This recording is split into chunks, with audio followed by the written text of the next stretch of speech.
and darkness was upon the face of the deep, and the Spirit of God moved upon the face of the waters. Then a voice broke the silence, Let there be light. and suddenly a brilliant, pure light erupted, piercing the darkness and illuminating the vast expanse. God saw the light, that it was good, and God divided the light from the darkness. He called the light day, and the darkness he called night. On the second day, God began to shape the heavens and the earth. He spoke, bringing order to the primordial chaos. Let there be a firmament in the midst of the waters, and let it divide the waters from the waters. And so the firmament appeared, creating the expanse of the sky. On the third day, God continued his work, gathering the waters. Let the waters under the heaven be gathered together unto one place, and let the dry land appear. And the dry land emerged, forming continents and islands, and the gathered waters became the seas. The earth, now separated into land and sea, awaited life. God commanded the land to teem with vegetation. Let the earth bring forth grass, the herb yielding seed, and the fruit tree yielding fruit after his kind, whose seed is in itself, upon the earth. And it was so. The earth burst forth with life-sustaining plants. Then, on the fourth day, God turned his attention to the heavens, placing lights to govern the day and night. Let there be lights in the firmament of the heaven to divide the day from the night, and let them be for signs and for seasons and for days and years. And the greater light, the sun, appeared to rule the day, and the lesser light, the moon, to rule the night along with the stars. Desolate wilderness, a shepherd named Moses led his flock, far from the life he once knew in Egypt. But one day, a sight of incredible wonder unfolded before his eyes.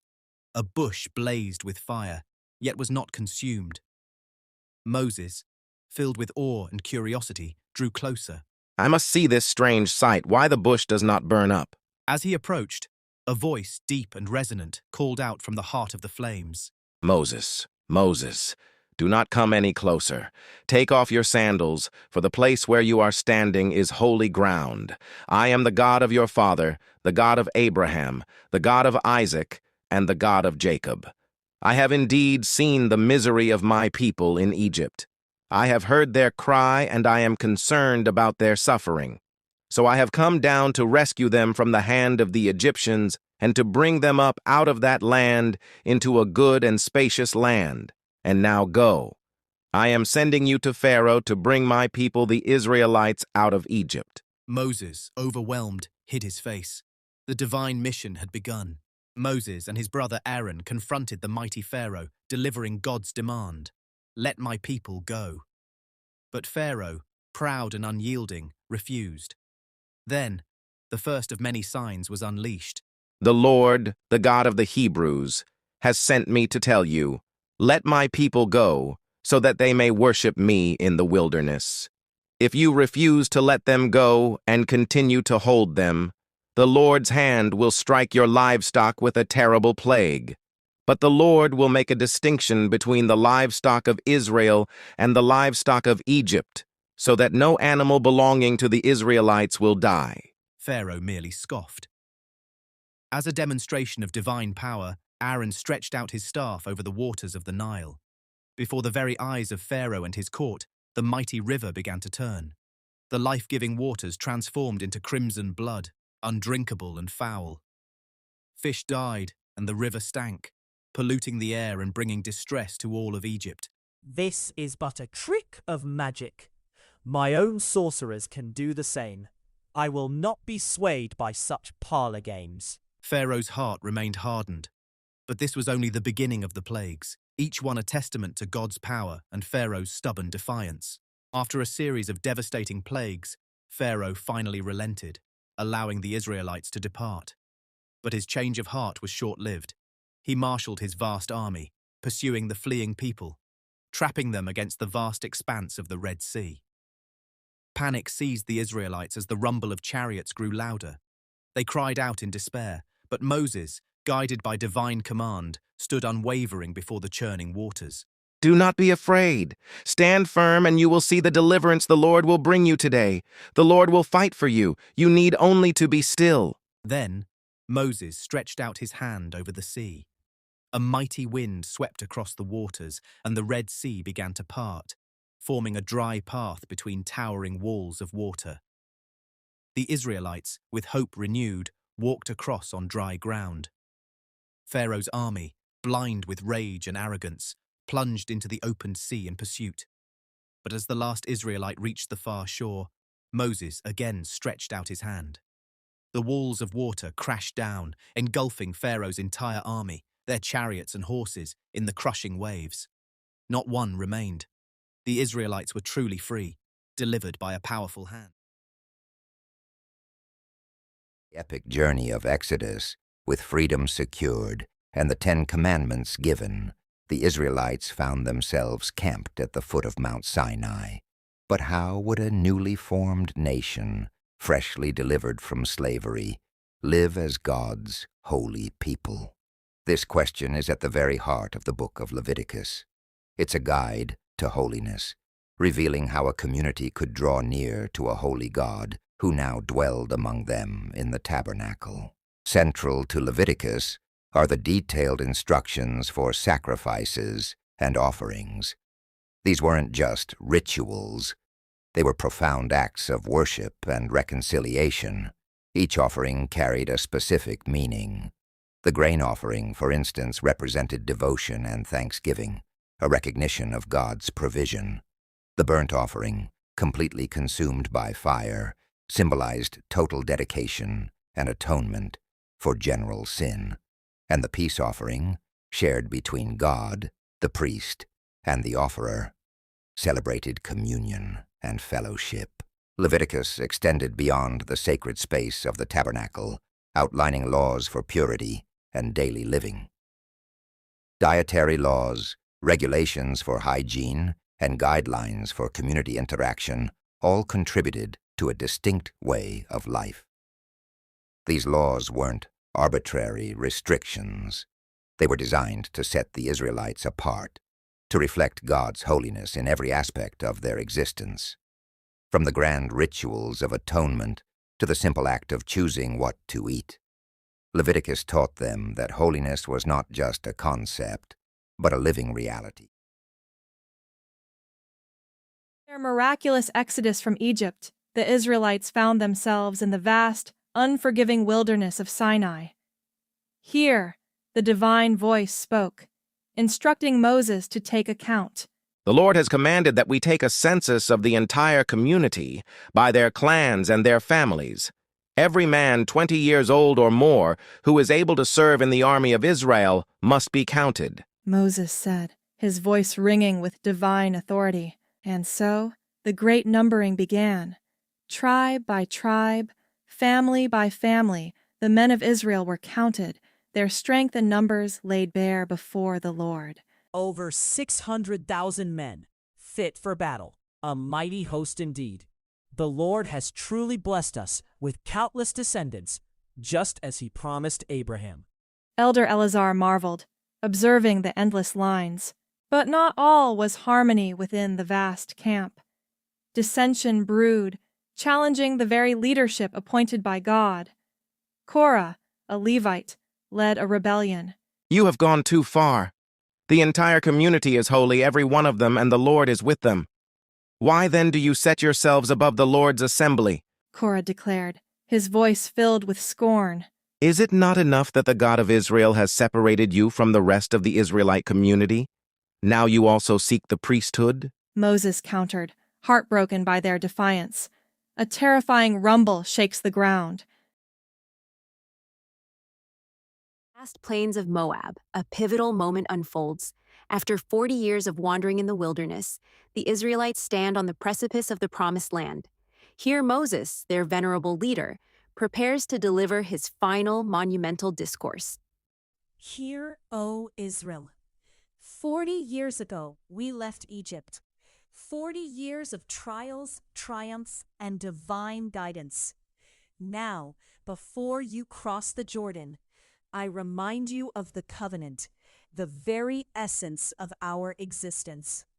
Moses speaks, his voice carrying across the silent multitude, reminding them of the journey and the sacred laws given at Sinai. His words are not merely a recounting of rules, but a passionate plea for unwavering devotion. He implores them to remember the heart of their relationship with God. You shall love the Lord your God with all your heart, with all your soul, and with all your might. These words, which I command you today, shall be on your heart. Teach them diligently to your children. Moses reiterates the commands, emphasizing not just obedience, but deep love and constant remembrance. He speaks of justice, compassion, and the distinct identity of Israel. Remember the stranger among you, for you yourselves were strangers in Egypt. Uphold justice for the orphan and the widow. Do not pervert justice. He reminds them of their history and their profound responsibility to a just and merciful God. The sun begins to set, casting long shadows over the plains below. Moses has led his people to the very edge of their destiny, but he himself will not cross into the land of promise. From Mount Nebo, he gazes upon it for the last time. Be strong and courageous, for you are going with this people into the land that the Lord swore to their ancestors. The Lord himself goes before you. With his final blessing, Moses passes the mantle of leadership. Joshua, his faithful successor, now stands ready to guide the next generation. We will go forward as the Lord our God commands us. We will remember his covenant. The journey continues, guided by the enduring words of Deuteronomy, forever etched in the heart of a nation.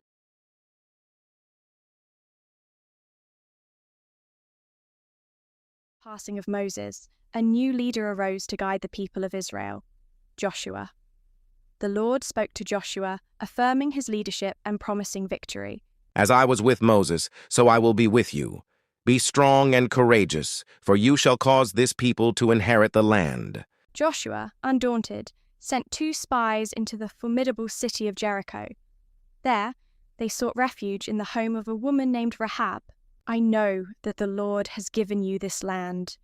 Now, swear to me that you will show kindness to my family, Rahab said, ensuring their safety and her family's future before the impending conflict. Upon their return, the spies delivered their report, and Joshua prepared the people to cross the Jordan River. A miraculous sign was promised. Consecrate yourselves, for tomorrow the Lord will do wonders among you, Joshua commanded, and as the priests, bearing the Ark of the Covenant, stepped into the swollen waters, a breathtaking event unfolded. The waters of the Jordan were cut off, piling up in a heap far upstream, allowing the entire nation to pass over on dry ground, a powerful testament to God's presence. Having crossed the Jordan, the Israelites now faced the fortified city of Jericho. Their strategy, however, would be unlike any conventional warfare. For 6 days, they marched once around the city, silent except for the trumpets. On the 7th day, a pivotal moment arrived. 7 times they circled, then a great shout erupted. Shout, for the Lord has given you the city, Joshua declared, and as the people raised their voices in a mighty cry, the impossible happened.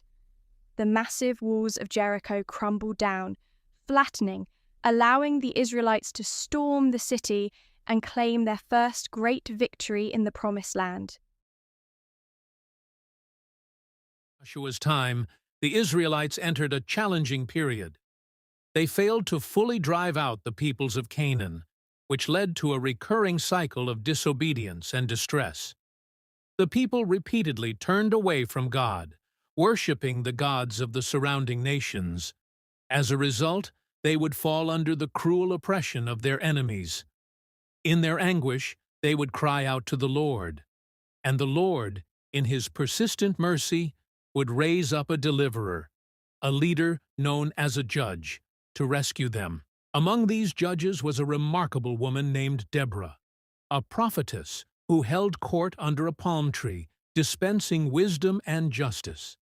She called upon Barak, a military commander, to lead Israel's army against Jabin, the king of Hazor, and his formidable commander Sisera, who had oppressed Israel for 20 long years. Has not the Lord, the God of Israel, commanded you to go and deploy your troops at Mount Tabor? Deborah said to Barak, urging him to action. If you go with me, I will go. but if you don't go with me, I won't go." Barak replied, showing his dependence on her presence. Deborah agreed to go, but declared that the glory of the victory would not be his, as Sisera would be delivered into the hands of a woman. And so it came to pass. Sisera fled on foot, only to be killed by Jael, a Kenite woman with a simple tent peg. This pattern of divine deliverance was repeated many times with different judges, including Gideon, Jephthah, and the mighty Samson. Each story highlights human frailty and God's persistent faithfulness, even when his people repeatedly strayed from his path. The book of Judges concludes with a sobering reflection on a time when there was no king in Israel, and everyone did what was right in their own eyes. This era serves as a powerful reminder of the consequences of abandoning divine guidance and the deep longing for righteous leadership in a chaotic world. Land of Judah, a severe famine struck the town of Bethlehem. A man named Elimelech, seeking survival for his family, migrated with his wife Naomi and their 2 sons to the fertile plains of Moab. Years passed in Moab. Sadly, tragedy befell the family. First, Elimelech, Naomi's husband, died. Later, both Mahlon and Chilion also passed away, leaving Naomi a widow, childless, with only her 2 Moabite daughters-in-law, Orpah and Ruth. News reached Naomi that the famine in Judah had ended. She decided to return to her homeland and urged Orpah and Ruth to go back to their own families. "Go back, each of you, to your mother's home. May the Lord show you kindness, as you have shown to the dead and to me." Orpah, weeping, kissed Naomi goodbye and turned back towards her own people. But Ruth clung steadfastly to Naomi. "Do not urge me to leave you or to turn back from following you. For wherever you go, I will go, and wherever you lodge, I will lodge. Your people will be my people, and your God, my God. Where you die, I will die, and there I will be buried." With Ruth's heartfelt declaration, Naomi ceased to persuade her. Together, they journeyed back to Bethlehem. Upon their arrival in Bethlehem, Naomi and Ruth were met with a mix of surprise and pity from the townsfolk. To provide for themselves, Ruth sought work in the fields, gathering fallen grain behind the harvesters. She happened upon a field belonging to Boaz, a wealthy and respected relative of Naomi's late husband Elimelech. Boaz soon noticed the diligent Moabite woman. "May the Lord repay you for what you have done. May you be richly rewarded by the Lord, the God of Israel, under whose wings you have come to take refuge." Boaz, having heard of Ruth's unwavering loyalty and kindness to Naomi, commanded his workers to treat her with exceptional favor, even leaving extra grain for her to glean. 1 Samuel begins with a deep longing. Hannah, a woman burdened by barrenness, poured out her soul before the Lord at Shiloh. "Lord, if you will only remember me and give me a son, I will dedicate him to you all the days of his life." Eli observed her earnest prayer. In due time, God heard Hannah's plea, and she bore a son named Samuel. True to her vow, she brought him to serve in the temple. Years later, as Samuel slept, a voice called his name. "Samuel! Samuel!" Samuel, at first mistaking it for Eli, eventually understood it was the Lord calling. He would become a powerful prophet and judge for Israel. As Samuel grew old, the people of Israel desired a king, like the other nations around them. They approached Samuel with their request. "Give us a king to lead us, just like all the other nations." Samuel was displeased, but the Lord assured him this was a rejection of him, not Samuel. So the Lord guided Samuel to a humble man from the tribe of Benjamin. "The Lord has chosen you, Saul, to be king over his inheritance." Saul, initially hiding among the baggage due to his humility, was presented to the people. He stood head and shoulders above everyone, a striking figure. The people shouted with joy, "Long live the king!" "Who am I that I should be king?" Saul, once humble, began to disobey the Lord's commands. His reign grew troubled, and God regretted making him king. The Lord then sent Samuel to Bethlehem to the house of Jesse to anoint a new king. Surely the Lord's anointed is before him. But the Lord told Samuel not to look at outward appearance, for man looks at the outward, but the Lord looks at the heart. Jesse presented 7 of his sons, but none were chosen. Finally, the youngest, a shepherd boy, was called. Rise and anoint him, for this is the one. Samuel poured oil on David's head, and from that day on, the Spirit of the Lord came powerfully upon David. This act set the stage for one of the greatest stories of leadership and faith in all of Israel. The devastating battle on Mount Gilboa, where King Saul and his son Jonathan fell, David received a messenger with grim news. I came out of the camp of Israel. I saw the battle turn against them. The king and his son are dead. The Amalekite claimed to have delivered the final blow to Saul and presented David with Saul's crown and bracelet. David was overcome with sorrow. How is it you were not afraid to put forth your hand to destroy the Lord's anointed? David then ordered the Amalekite executed for raising his hand against the Lord's anointed. Overcome by grief, David composed a lament for Saul and Jonathan. O Jonathan, you were slain on your high places. I am distressed for you, my brother Jonathan. Very pleasant have you been to me. Soon after, David and his men went to Hebron, where the elders of Judah gathered. We anoint you king over the house of Judah. For 7.5 years, David reigned over Judah in Hebron. But the time came for all of Israel to be united under one king. Delegations arrived from every tribe. Behold, we are your bone and your flesh. You shall be shepherd over Israel. And so David was anointed king over all Israel. His first major act was to conquer Jerusalem, a stronghold of the Jebusites. Whoever climbs up the water shaft and defeats the Jebusites shall be chief and commander. Joab led the assault, and Jerusalem fell. David made it his capital, building his palace and calling it the City of David. With Jerusalem established as his political capital, David yearned to bring the Ark of the Covenant, the symbol of God's presence, to his new city. Let us bring the ark of our God back to us, for we did not inquire of it in the days of Saul. The procession was a spectacle of celebration. David himself, filled with fervent devotion, danced with uninhibited joy. How the King of Israel honored himself today, uncovering himself in the eyes of his servants' female servants. David replied to Michal, making it clear his devotion was to the Lord. It was before the Lord, who chose me rather than your father and all his house, to appoint me ruler over the people of the Lord, over Israel, and I will play before the Lord.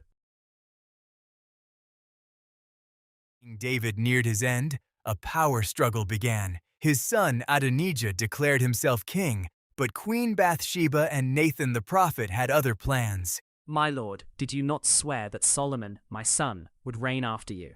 Bathsheba asked, her voice laced with concern. Nathan then added his plea. Indeed, my king, Adonijah celebrates while your rightful heir Solomon remains unanointed. King David, gathering his last strength, made a decree. Bring Zadok the priest and Nathan the prophet. Anoint Solomon king immediately. And so, Solomon rode David's mule to Gihon, where he was anointed, marking the beginning of a new era. Solomon began his reign with a profound encounter. In a dream, the Lord appeared to him, offering a request. Give your servant an understanding heart to govern your people, that I may discern between good and evil. Solomon prayed, choosing wisdom above all else. The Lord was pleased and granted him not only wisdom, but also riches and honor. With his unparalleled wisdom, Solomon undertook his greatest task, building the Lord's temple in Jerusalem. Let us build a house for the name of the Lord my God, a house of great splendor, Solomon declared, overseeing the monumental construction. For 7 years, skilled artisans labored, creating a structure of breathtaking beauty and sanctity, a dwelling place for the divine presence. Despite his glorious start and the wisdom granted to him, Solomon's heart began to stray. He loved many foreign women who turned his heart after their gods. Surely a little worship of their deities will do no harm. Solomon rationalized, building high places for the gods of his wives. The Lord, who had appeared to him twice, was angered. Because Solomon failed to keep his covenant, the Lord declared that he would tear the kingdom from his son's hands. The book of the Second Kings unfolds a dramatic saga of two divided kingdoms, Israel and Judah, and the prophets who bore God's message. One such prophet, Elijah, was nearing the end of his earthly ministry, preparing to pass the torch to his devoted disciple, Elisha. Ask what I shall do for you before I am taken from you, Elijah said, pausing on their journey. Please let there be a double portion of your spirit on me. Elisha replied, seeking profound spiritual inheritance. Suddenly, a chariot of fire and horses of fire appeared, separating the two. Elijah was swept upward in a whirlwind into heaven. Elisha cried out, witnessing this extraordinary ascension, then picked up the mantle that had fallen from Elijah, a symbol of his new anointing. Elisha carried on Elijah's prophetic legacy, performing many signs and wonders.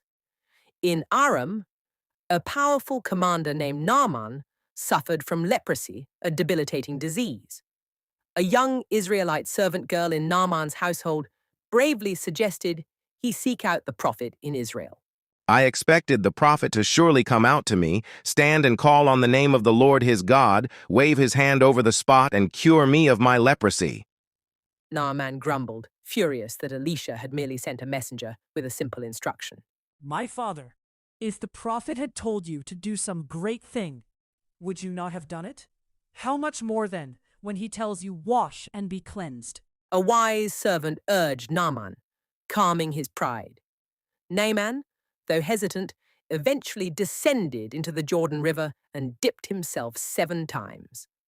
Upon emerging, his skin was restored, pure as the flesh of a young boy, demonstrating God's healing power through Elisha. Despite such powerful demonstrations of God's presence, the kings of Israel and Judah largely turned away from him, leading their people into idolatry and disobedience.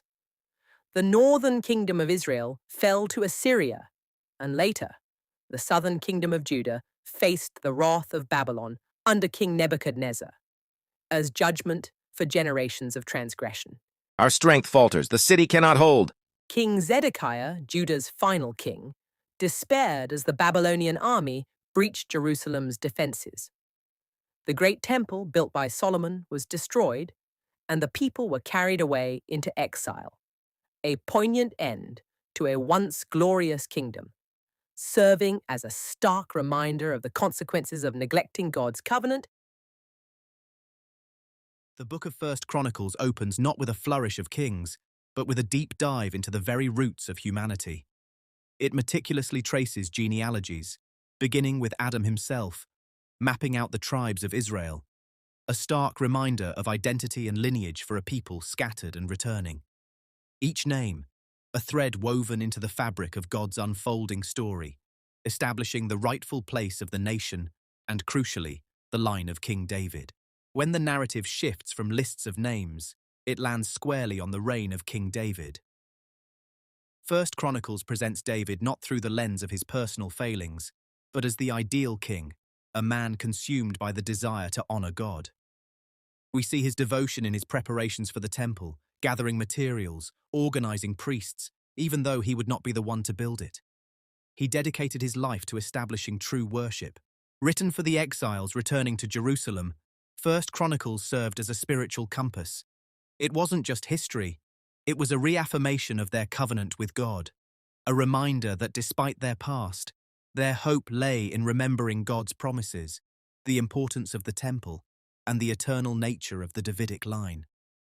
The book ultimately points towards a future king, a descendant of David, who would perfectly fulfill God's eternal plan. The book of 2 Chronicles begins not with a whisper, but with the resounding triumph of King Solomon, a monarch blessed with unparalleled wisdom. His greatest achievement, the magnificent temple in Jerusalem, a dwelling place for the Most High. As the final stones were set, Solomon offered a prayer of dedication, and the heavens themselves responded. O Lord, God of Israel, there is no God like you in heaven or on earth. Let your eyes be open toward this temple day and night, for your name dwells here. May your presence fill this house. As Solomon finished speaking, fire descended from heaven, consuming the burnt offering and the sacrifices, and the glory of the Lord filled the temple, a visible sign of God's acceptance and covenant. But glory can be fleeting. After Solomon, his son Rehoboam ascended the throne. The people pleaded for a lighter burden than his father's, but Rehoboam listened to unwise counsel. Your father laid a heavy yoke upon us. Lighten the harsh labor, and we will serve you gladly. My little finger is thicker than my father's loins. If my father chastised you with whips, I will chastise you with scorpions. Rehoboam's arrogance proved catastrophic. 10 tribes rebelled, splitting the kingdom. From this point, 2 Chronicles narrows its focus to the kingdom of Judah, the lineage of David, and their wavering faithfulness to God. Amidst the turbulence, there were kings who sought the Lord. King Asa, unlike many before him, set his heart on God, ridding Judah of idolatry. When a vast army of Cushites invaded, Asa did not rely on his strength, but cried out to his God. O Lord, there is no one besides you to help in the battle between the powerful and those who have no strength. Help us, O Lord our God, for we rely on you. And the Lord struck down the Cushites before Asa and Judah, securing a great victory. Asa's reign demonstrated that faithfulness brought peace and prosperity, a recurring theme within the book. Decades of exile, the Jewish people yearned for their homeland. Then, an unexpected decree from a powerful king changed everything. The Lord, the God of heaven, has given me all the kingdoms of the earth, and he has appointed me to build a temple for him at Jerusalem in Judah. King Cyrus said, his voice echoing through the vast chamber. He declared that any of God's people among them were free to return and rebuild. Buoyed by Cyrus's decree, the first wave of exiles returned to Jerusalem, eager to rebuild their sacred temple. But their journey was far from easy. We will not be deterred. God's work must continue. Zerubbabel said, his voice ringing with resolve as he encouraged his weary workers. Yet opposition soon arose. You have no royal decree for this. Stop your construction. An adversary shouted, attempting to sow fear and discord, halting the rebuilding for years. But eventually, with renewed prophetic encouragement, the work resumed. Decades after the temple was rebuilt, the spiritual life of the community began to wane. Then, Ezra, a dedicated priest and scribe, arrived with a vital mission. Blessed be the Lord, the great God. Ezra said, opening the book of the law before all the people. He read aloud, clarifying its meaning, and a profound conviction settled over the crowd. This day is holy to the Lord your God. Do not mourn or weep. Ezra urged them, as the people responded with heartfelt repentance and renewed commitment to God's covenant, marking a powerful spiritual revival for the returning exiles. The Persian city of Susa lived Nehemiah, a trusted cupbearer to King Artaxerxes. One day, a delegation from Judah arrived, bringing news that would shatter Nehemiah's peace. The walls of Jerusalem are broken down, and its gates have been destroyed by fire, Hanani said, his voice heavy with sorrow. Nehemiah's heart sank at these words. O Lord God of heaven, you who keep covenant and steadfast love with those who love you and keep your commandments, let your ear be attentive and your eyes open to hear the prayer of your servant. Nehemiah prayed, his voice filled with anguish and hope. After securing the king's favor, Nehemiah journeyed to Jerusalem. He arrived discreetly, spending 3 nights before anyone knew his true purpose. Under the cloak of darkness, Nehemiah undertook a solemn inspection. The ruin is immense. We must rebuild this city, not for ourselves alone, but for the glory of God. Nehemiah declared his Voice firm yet filled with resolve as he surveyed the extent of the devastation. Later, he gathered the city's leaders. You see the trouble we are in? Jerusalem lies in ruins, its gates burned. Come, let us rebuild the wall of Jerusalem, and we will no longer be in disgrace. Nehemiah urged them, his words inspiring courage. The people responded with an eager spirit, and the work began. But not everyone rejoiced. Sanballat the Horonite and Tobiah the Ammonite, enemies of the Jews, mocked and conspired, seeking to halt the rebuilding. What are these feeble Jews doing? Will they restore their wall? Will they offer sacrifices? Can they finish in a day? Sanballat scoffed, his voice dripping with derision. Do not be afraid of them. Remember the Lord, who is great and awesome, and fight for your families, your sons and your daughters, your wives, and your homes. Nehemiah rallied the workers, assigning guards to protect them day and night. With half the men working and half standing armed guard, they pressed on. After 52 days of relentless effort, the walls of Jerusalem stood complete. All their enemies saw it and were disheartened, for they realized this work had been done with the help of their God. We have finished the wall. This city is secure once more, a testament to God's faithfulness and our unity. Nehemiah proclaimed, his voice echoing with triumph And gratitude as he looked upon the magnificent, newly completed walls. Falling Persian Empire, King Ahasuerus ruled over 127 provinces. One day, after dethroning his defiant queen Vashti, the king sought a new queen from among the most beautiful young women in his kingdom. Bring forth the fairest in the land. My heart requires a queen worthy of my dominion. Among them was a young Jewish orphan named Hadassah, known as Esther, raised by her wise cousin, Mordecai. Esther concealed her heritage, as Mordecai had instructed. Remember, Esther, let no one know you are a Jew. Your secret is your strength.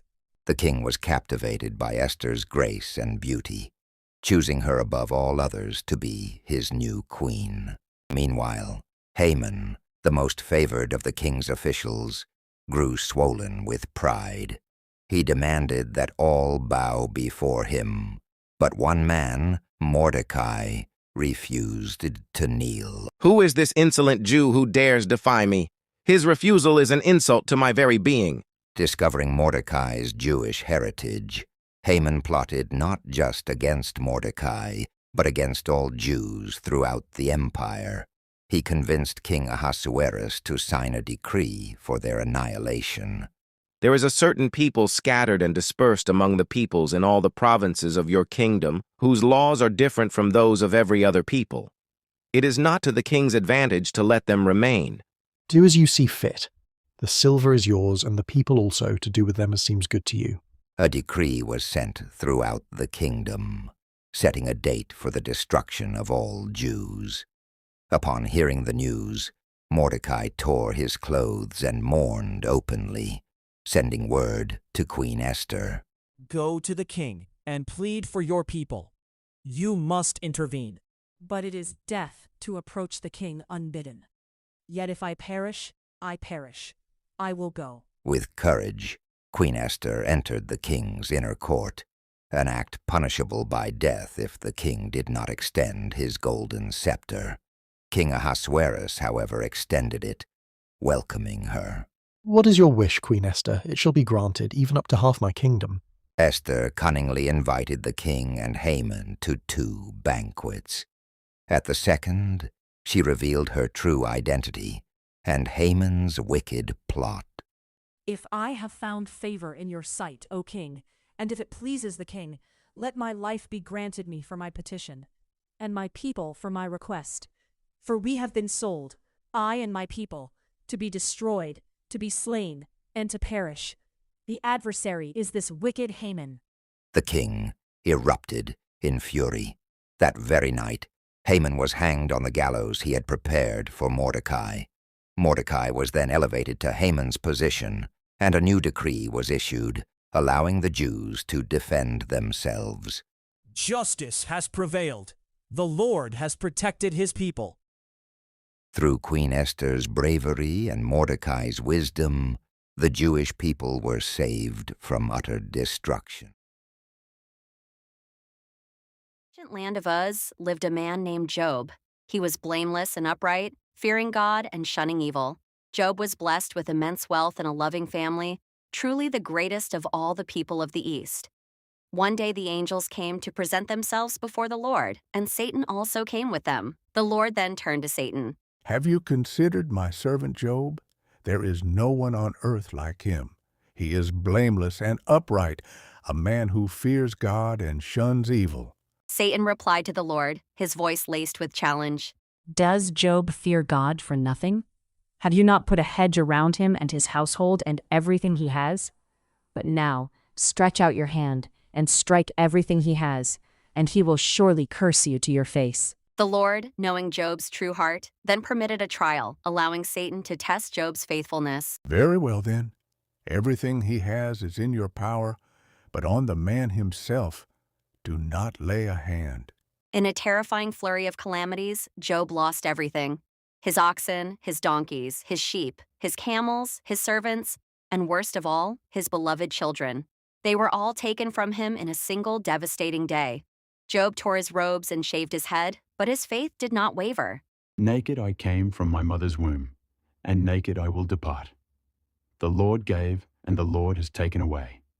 May the name of the Lord be praised. Yet Satan struck again, afflicting Job with painful sores from the soles of his feet to the crown of his head. His wife, seeing his torment, spoke with bitterness.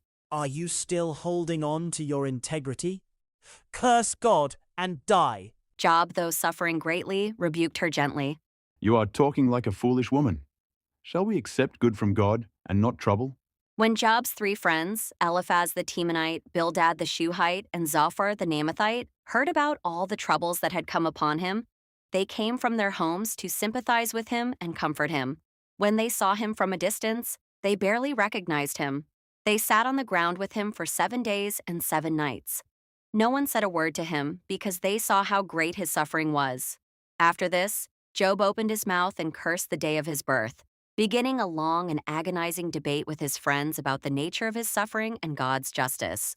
For many agonizing chapters, Job and his friends debated the reasons for his suffering. His friends insisted he must have sinned to deserve such torment, but Job maintained his innocence, longing for an answer from God himself. As their arguments reached a fever pitch, a powerful whirlwind appeared, and the voice of the Lord spoke directly to Job. Who is this that obscures my plans with words without knowledge? Brace yourself like a man. I will question you, and you shall answer me. Where were you when I laid the earth's foundation? Tell me, if you understand. God continued, revealing his boundless power and wisdom in creation. Job, overwhelmed by the divine presence, humbled himself before the Almighty. I know that you can do all things. No purpose of yours can be thwarted. Surely I spoke of things I did not understand, things too wonderful for me to know. Therefore, I despise myself and repent in dust and ashes. After Job prayed for his friends, the Lord restored his fortunes and gave him twice as much as he had before. He was blessed with 7 more sons and 3 daughters, and lived to see 4 generations of his family. Job's final days were filled with peace and prosperity, a testament to his enduring faith and God's ultimate justice. Millennia, the Book of Psalms is more than just a collection of sacred songs. It is a tapestry woven from the deepest human experiences. Attributed mostly to King David, but echoing voices from across ancient Israel, these poetic verses capture the essence of faith, doubt, joy, and despair. Each psalm stands as a testament to humanity's ongoing dialogue with the divine, reflecting a spectrum of emotions that remain profoundly relevant even today. The psalms are categorized by their themes. we encounter laments, psalms of desperate pleading and sorrow, where the soul cries out in its darkest hour. Then there are the psalms of praise and thanksgiving, bursting with declarations of gratitude and wonder, celebrating life's blessings and divine majesty. And finally, the wisdom psalms, offering guidance, reflection, and profound insights into righteous living, urging us to seek understanding and purpose. The enduring power of the Psalms lies in their raw honesty. They don't shy away from life's complexities, offering solace in suffering, strength in weakness, and hope in uncertainty. Regardless of one's background or belief, these ancient poems provide a language for the soul, connecting generations through shared human experience and timeless spiritual truths. A collection of timeless wisdom, distilled into potent, bite-sized truths. This is the Book of Proverbs, an ancient guide for navigating the complexities of life. Far from being just a religious text, it's a practical manual for cultivating intelligence, discretion, and moral clarity. Its purpose is to impart insight to the simple and knowledge and discretion to the young. The Proverbs often use vivid imagery to convey profound principles. Consider the wisdom found in observing diligence. Go to the ant, you sluggard. Consider its ways and be wise. The old potter said, gesturing towards a tiny ant diligently carrying a crumb. Even the smallest creature holds a lesson about hard work and foresight. The young apprentice replied, a new understanding dawning in his eyes. From ancient workshops to modern boardrooms, the wisdom of Proverbs remains acutely relevant. It guides us in our interactions, our decisions, and our character. Anna, navigating a difficult situation, remembered a key teaching. A gentle answer turns away wrath, but a harsh word stirs up anger. Anna thought, choosing diplomacy over confrontation. The Book of Proverbs empowers us to live with integrity and wisdom, offering guidance that transcends generations and culture.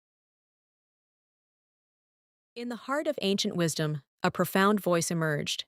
It was Koheleth, the preacher, whose observations on life continue to echo through the ages. Vanity of vanities, says the preacher. Vanity of vanities. All is vanity. The preacher spoke, contemplating the endless cycles of human endeavor. He explored every facet of existence, pursuing pleasure, building magnificent empires, acquiring immense wealth, and seeking profound wisdom. He observed the diligent and the lazy, the wise and the foolish, the cycles of birth and death, of planting and uprooting. Then I considered all that my hands had done, and the toil I had spent in doing it, and behold, all was vanity, and a striving after wind, and there was nothing to be gained under the sun. The preacher revealed his profound disillusionment. After much introspection, much searching for meaning in the ephemeral, the preacher arrived at a singular, timeless truth. The end of the matter all has been heard. Fear God and keep his commandments, for this is the whole duty of man. And so, the wisdom of Ecclesiastes endures, reminding us to find purpose in reverence.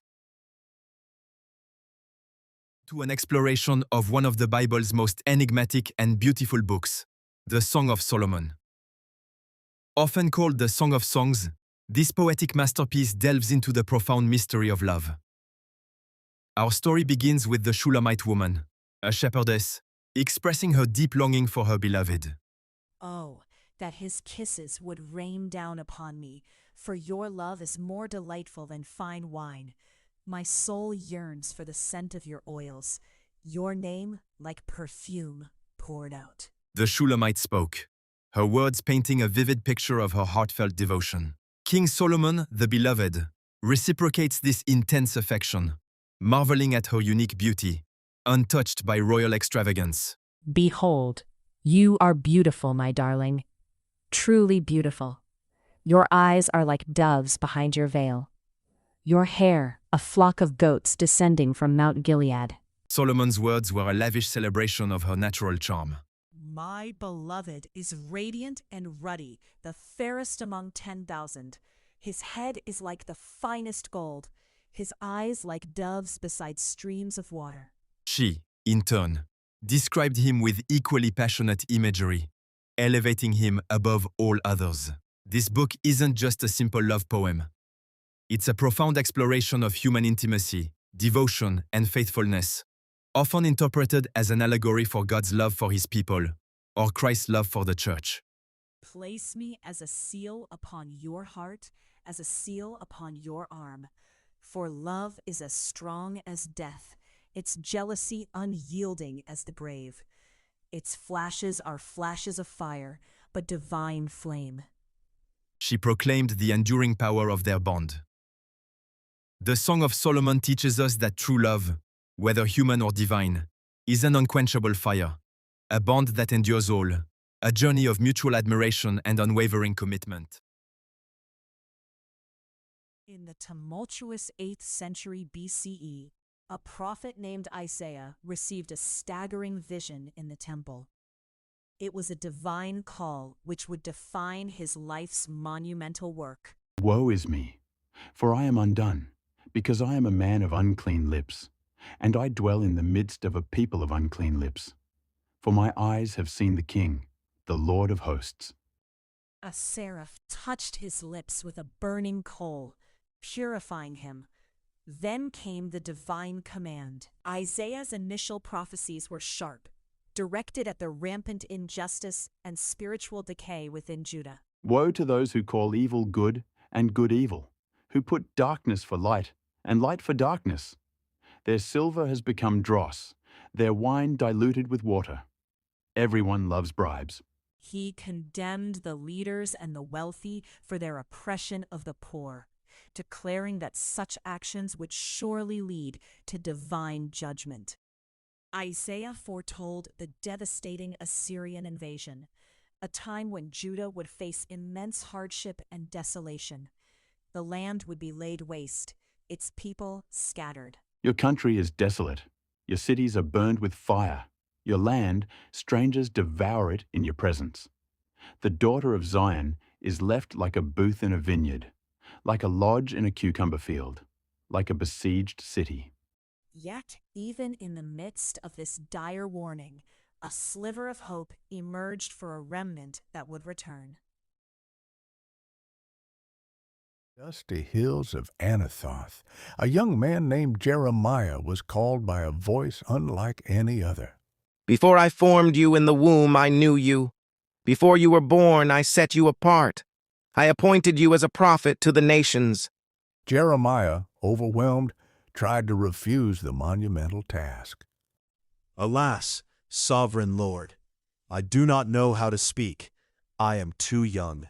Do not say, I am too young. You must go to everyone I send you to and say whatever I command you. Do not be afraid, for I am with you. With a touch, God placed his words in Jeremiah's mouth, commissioning him to uproot and tear down, to build and to plant. Jeremiah delivered God's challenging message, warning Judah of impending destruction due to their idolatry and injustice. His words were not welcomed. Amend your ways and your deeds, and I will let you live in this place. Do not trust in deceptive words, and say, this is the temple of the Lord. A high priest, Pashur, steps forward, his face contorted with rage. This man speaks treason. He prophesies ruin upon our holy city, our sacred temple. Silence him. Jeremiah faced imprisonment, public scorn, and even plots against his life, yet he could not stay silent. Whenever I speak, I cry out proclaiming violence and destruction. But if I say, I will not mention him or speak any more in his name, his word is in my heart like a fire shut up in my bones. I am weary of holding it in. Indeed, I cannot. Despite Jeremiah's pleas, Jerusalem fell to the Babylonians. The temple was destroyed, and the people were exiled. Yet even in utter despair, Jeremiah offered a profound message of hope. The steadfast love of the Lord never ceases. His mercies never come to an end. They are new every morning. Great is your faithfulness. Though I have brought disaster upon you, I will also bring you healing and cure you. He spoke of a new covenant, etched not on stone, but on the hearts of the people, promising restoration and a future filled with hope. For I know the plans I have for you, declares the Lord, plans for welfare and not for evil, to give you a future and a hope. The book of Jeremiah reminds us that even through the darkest trials, faith endures and divine promises of renewal can shine through. The ashes of Jerusalem after its devastating fall, a cry of profound sorrow echoed through the desolate streets. This lament, captured in the ancient text known as the Book of Lamentations, gives voice to the unimaginable grief of a people. It paints a vivid picture of a once glorious city, now personified as a weeping widow, utterly abandoned and brought low by siege and destruction. Her children are gone, her strength is broken, and despair reigns. Chapter after chapter, Lamentations pours out a heart-wrenching inventory of suffering, starvation, violence, the loss of homeland, and the crushing weight of God's judgment. It is an unvarnished testament to the raw human experience of loss, a desperate plea for understanding in the face of overwhelming catastrophe. The author, often attributed to Jeremiah, doesn't shy away from expressing the bitterest anguish. Yet, even in the depths of despair, a remarkable shift occurs. Amidst the cries of sorrow, a whisper of hope emerges. The book reminds its readers that God's mercies never come to an end. They are new every morning. This profound pivot from utter devastation to an affirmation of God's steadfast love transforms Lamentations from a mere chronicle of tragedy into a powerful testament of enduring faith and resilience. It teaches us that even In in the our fifth darkest year of King Jehoiakim's exile,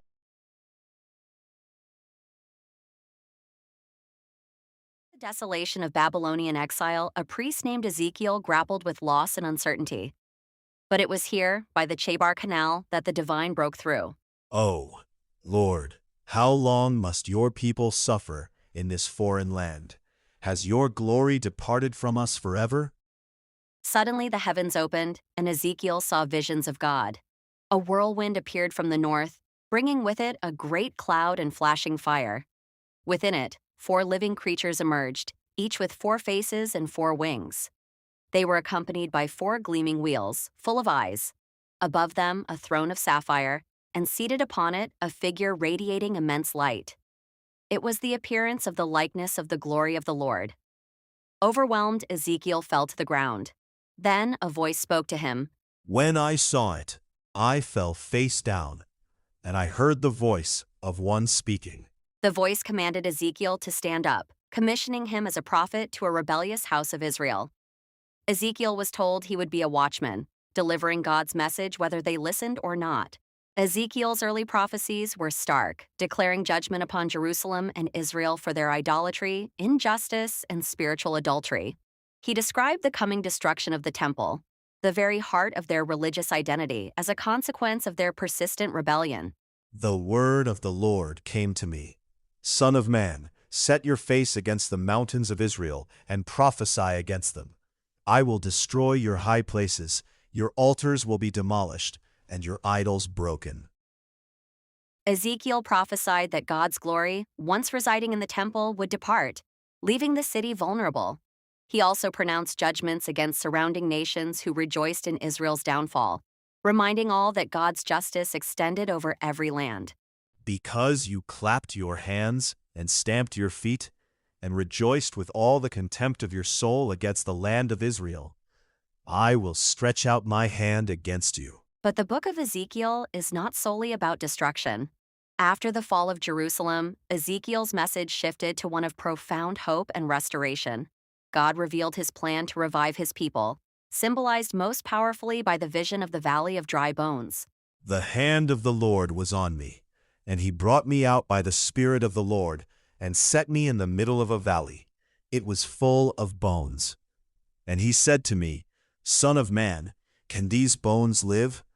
And I answered, Sovereign Lord, you alone know.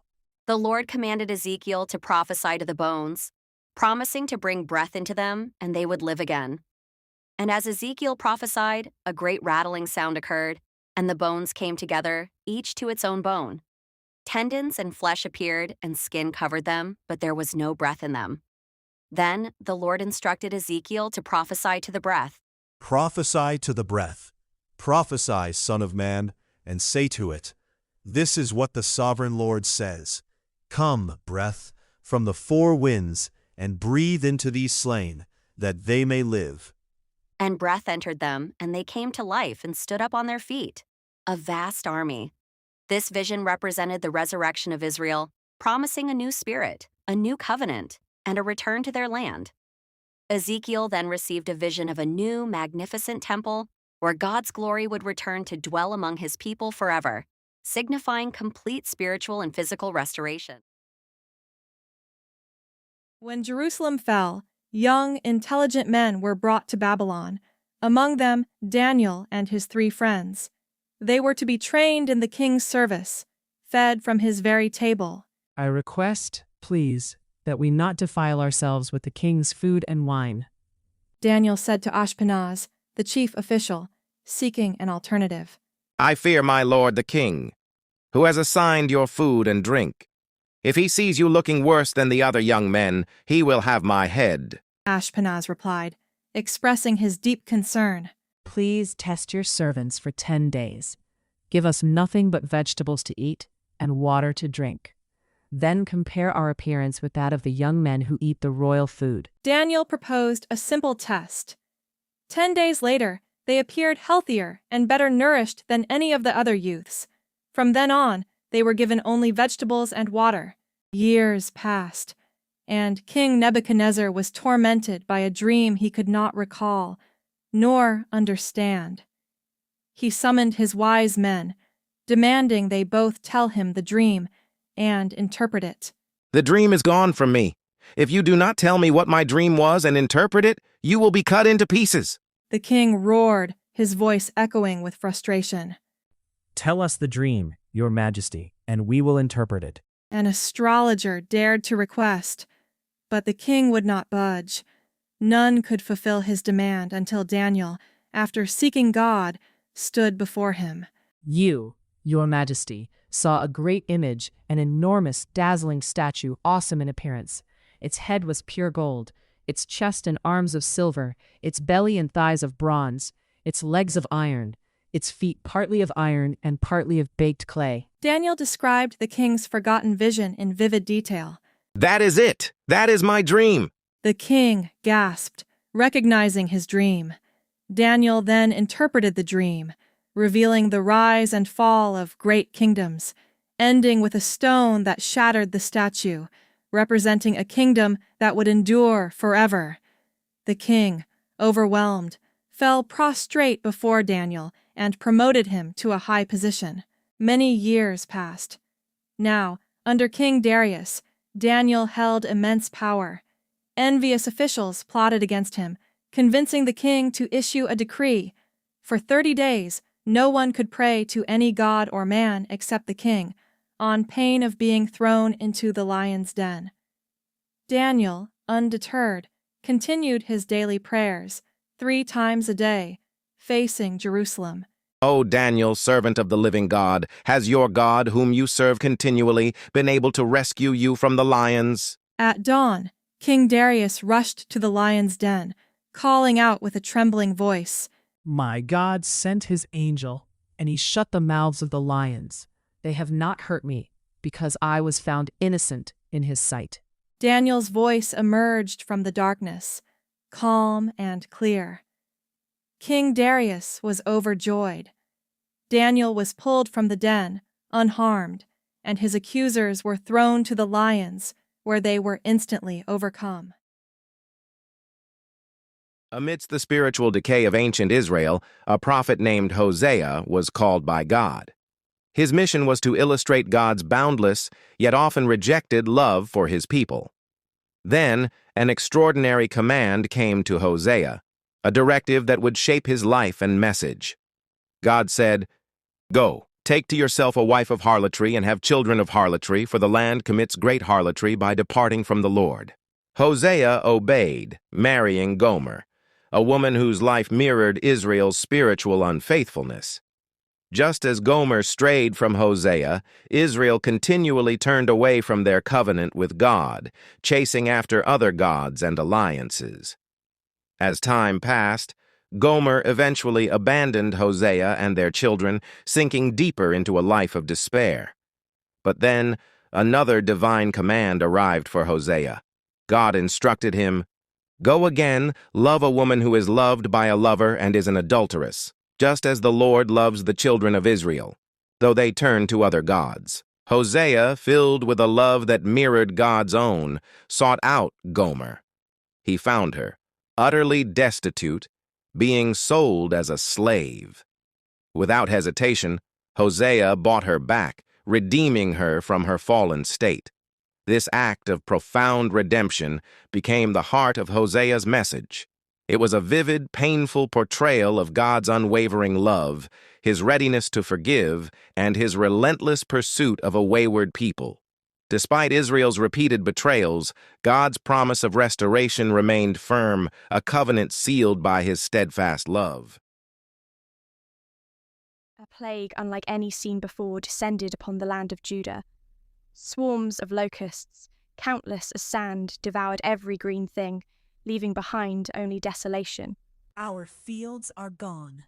Our livelihood vanished. He lamented, his voice heavy with despair as he surveyed the ruin. The land groaned under the weight of this unprecedented calamity. The prophet Joel, witnessing the suffering of his people, grappled with the meaning of this disaster. Was it merely a natural catastrophe, or something far deeper? Hear this, you elders, and give ear, all inhabitants of the land. Has anything like this happened in your days, or in the days of your fathers? Joel cried out, his voice echoing the profound shock and sorrow that had gripped the nation. He understood that this plague was a stark warning, a sign of impending judgment. Joel called the people to a sacred assembly, a solemn time of fasting and prayer, urging them to return to the Almighty with all their hearts. Return to the Lord your God, for he is gracious and merciful, slow to anger and abounding in steadfast love. Rend your hearts and not your garments. He implored them, emphasizing that true repentance came from within, a change of heart, not merely outward displays of sorrow. A murmur of understanding rippled through the crowd. From the quiet fields of Tekoa, among the sycamore trees and grazing sheep, came a voice unlike any other. Not a priest nor a prophet by trade, but a shepherd, chosen to speak for the divine. The lion has roared. Who will not fear? The sovereign Lord has spoken. Who can but prophesy? Amos, a man of the land, felt the weight of a sacred call, a fiery summons, to deliver a message of stark warning to a nation adrift. Amos was sent not to the simple folk, but to the heart of the kingdom of Israel, to confront its complacent wealth and its crushing injustice. They sell the righteous for silver, and the needy for a pair of sandals. They trample the head of the poor into the dust of the earth, and deny justice to the oppressed. What nonsense is this? We prosper. Our temples are full, our offerings plentiful. We are favored. The wealthy citizen scoffed, turning away from Amos. But Amos would not be silenced. You store up violence and robbery in your fortresses, for the Lord sees your injustice, and a reckoning is coming. Amos's message was clear. Ritual without righteousness, worship without justice, was an empty shell. The Lord desired justice to roll on like a river and righteousness like an ever-flowing stream. Seek good, not evil, that you may live. For the Lord, the God of hosts, is with you. Through the voice of a simple shepherd, a timeless truth was declared. True faith demands action, compassion, and an unyielding pursuit of justice for all. In the silent echo of ancient times, a solitary voice emerged. Obadiah, the prophet. His vision, sharp and unyielding, pierced through the veil of history, revealing a looming judgment. It was a message woven into the very fabric of two brother nations, Judah and her treacherous neighbor, Edom. When invaders descended upon Judah, When foreigners breached her gates and cast lots for Jerusalem, Edom did not merely stand by. Oh no, they watched with perverse glee, celebrated her downfall, and even joined in the pillage. This was not the act of a disinterested observer, but of a betrayer, a kin who turned against his own. Edom, dwelling in the seemingly unassailable clefts of the rock, boasted of their lofty position. They believed their mountain strongholds made them invincible, declaring, "Who can bring us down to the ground?" Their hearts swelled with pride, convinced no power could reach them in their elevated sanctuary. In the ancient lands, a prophet named Jonah received a divine command.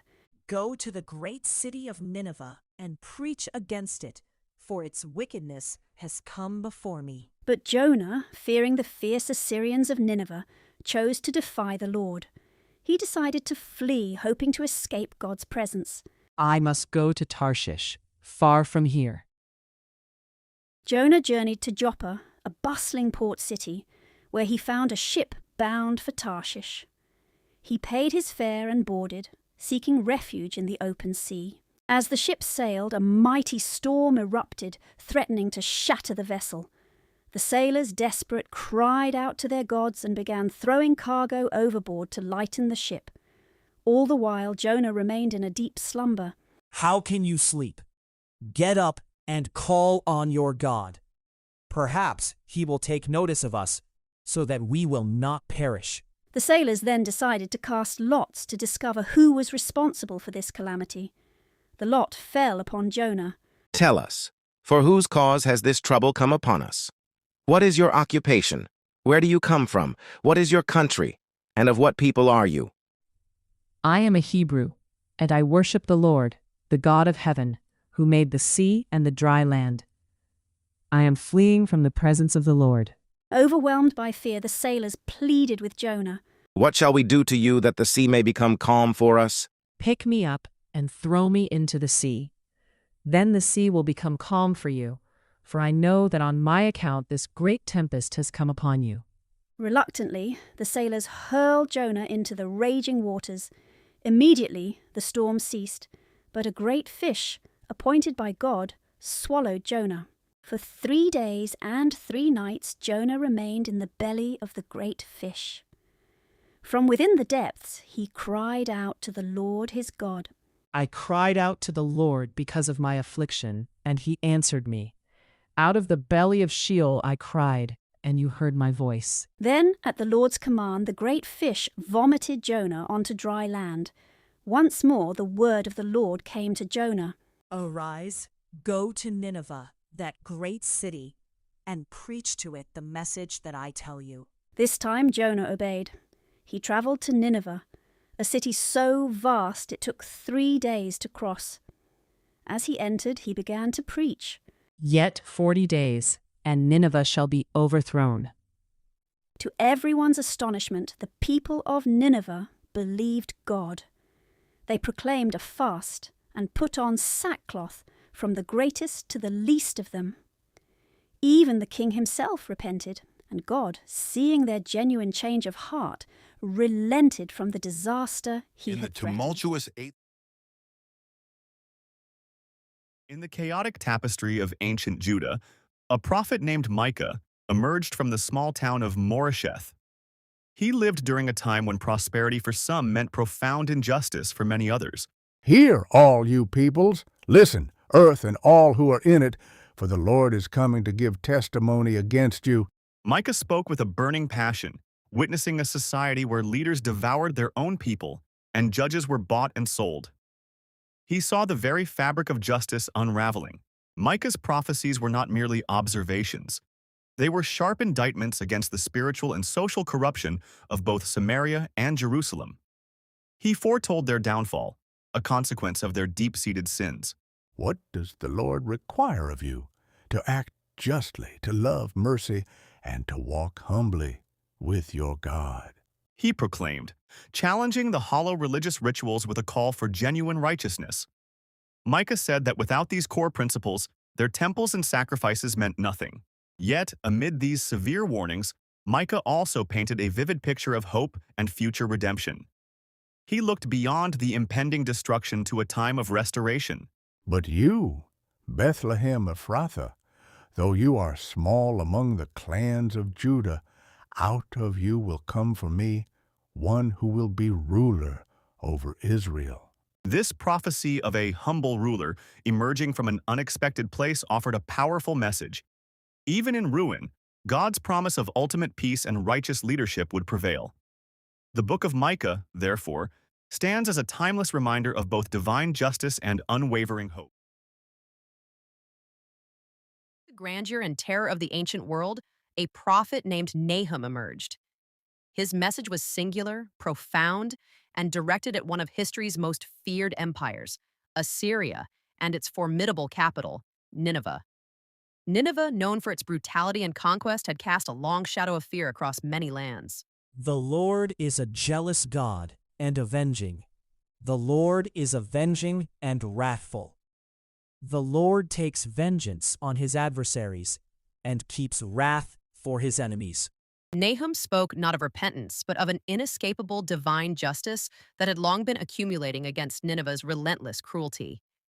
His words were a storm brewing on the horizon, unseen but inevitable. Nahum's prophecy detailed the vivid downfall of Nineveh. Its mighty warriors would stumble, its gates would be thrown open to its enemies, and its treasures plundered.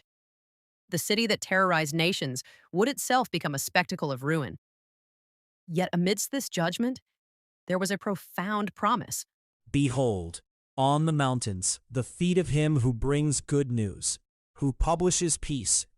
Keep your feasts, O Judah, fulfill your vows, for never again shall the worthless pass through you. He is utterly cut off. Nahum declared a message of peace and deliverance for Judah, a stark contrast to Nineveh's fate.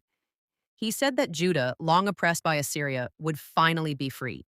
The book of Nahum serves as a powerful reminder of divine justice and sovereignty.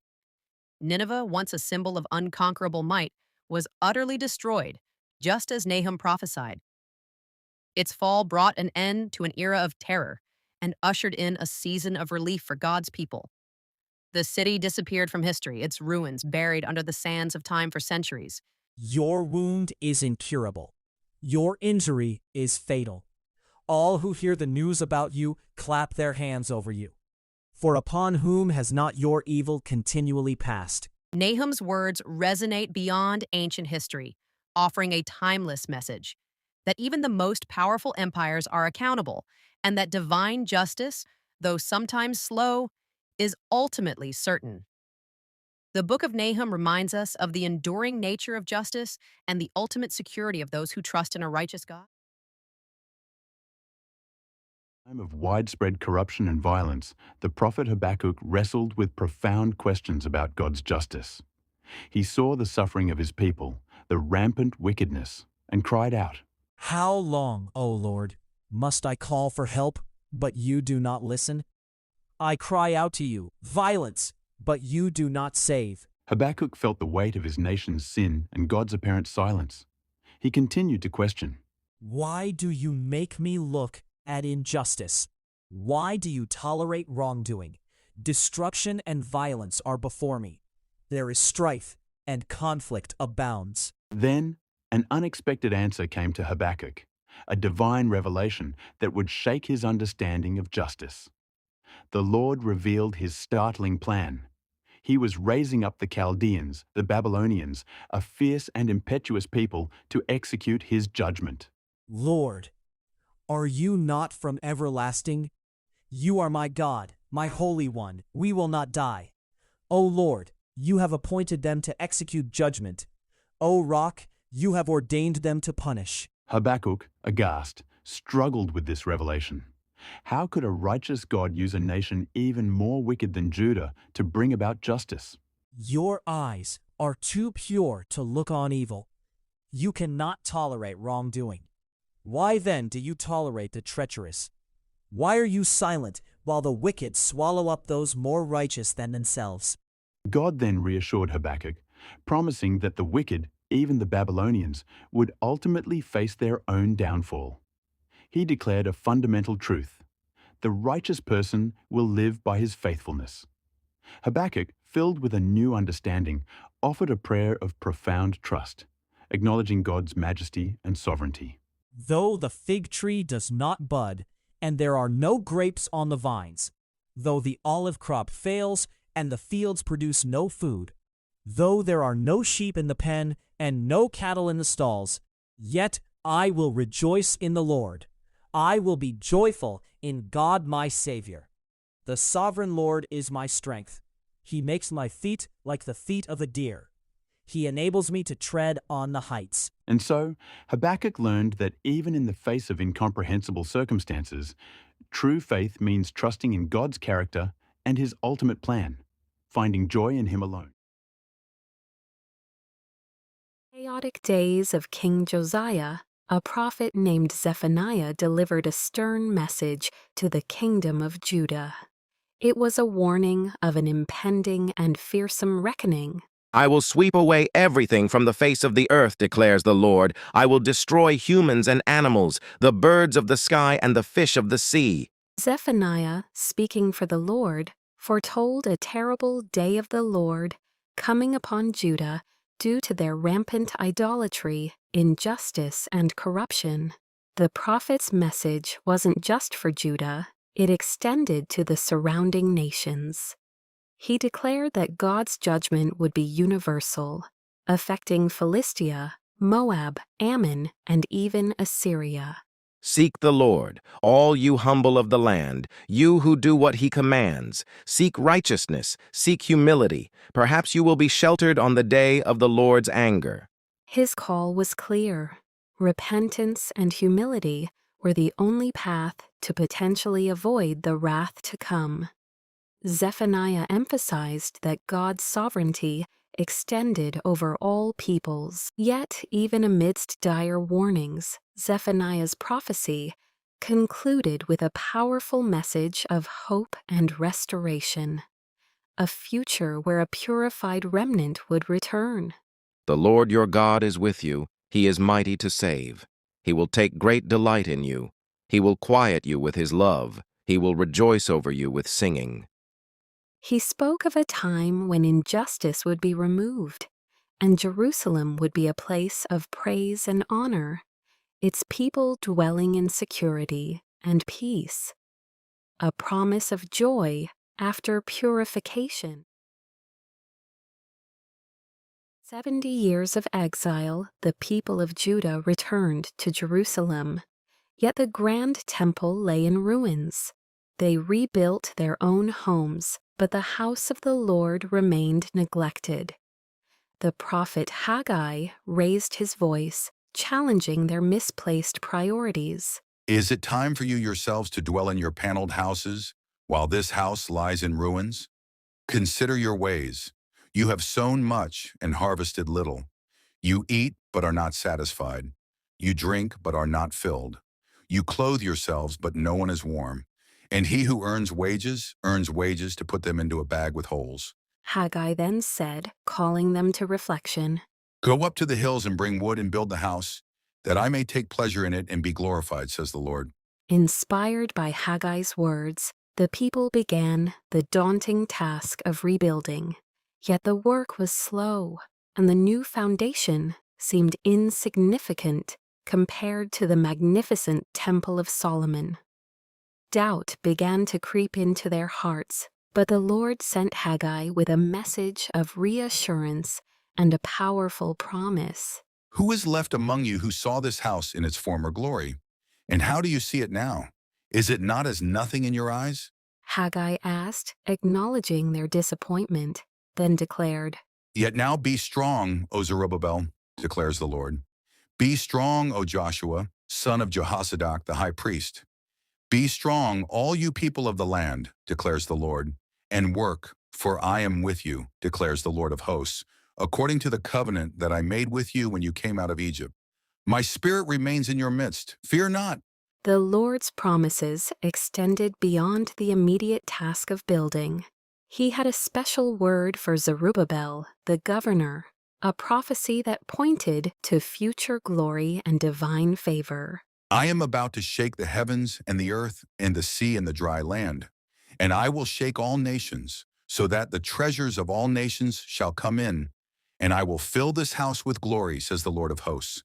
The silver is mine, and the gold is mine, declares the Lord of hosts. Haggai declared, his voice resonating with divine authority. Then, looking directly at Zerubbabel, he pronounced a final momentous word. On that day, declares the Lord of hosts, I will take you, O Zerubbabel, my servant, the son of Shealtiel, declares the Lord, and make you like a signet ring, for I have chosen you, declares the Lord of hosts. And so, through the prophet Haggai, the people were reminded that even in seasons of small beginnings and perceived lack, God's presence, provision, and ultimate plan remain steadfast. After the people of Judah returned from Babylonian exile, hope was dim. The temple lay incomplete and hearts were heavy. Into this weariness, God raised a young prophet named Zechariah, bearing a powerful message. Return to me, declares the Lord Almighty, and I will return to you.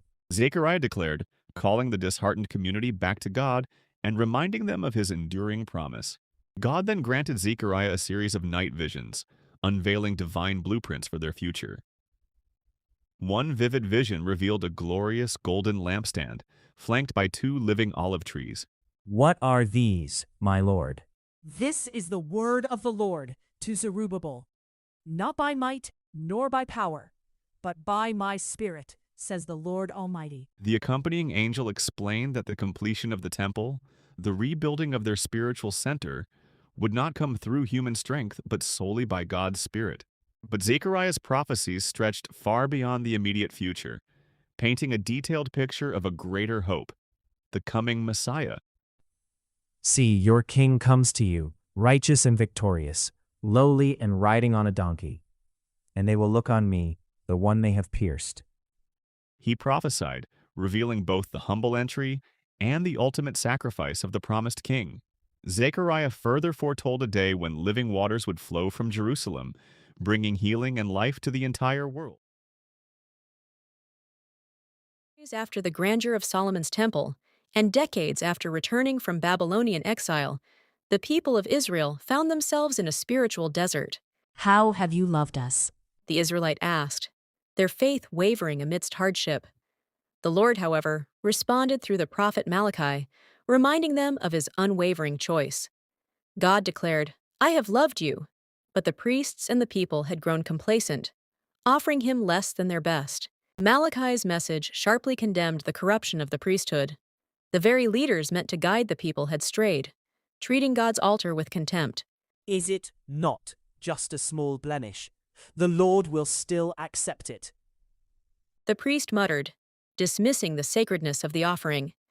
They were offering blind animals and lame sacrifices, expecting God to be pleased. Malachi challenged their hypocrisy directly, asking, would you offer such a thing to your governor? Would he be pleased with you?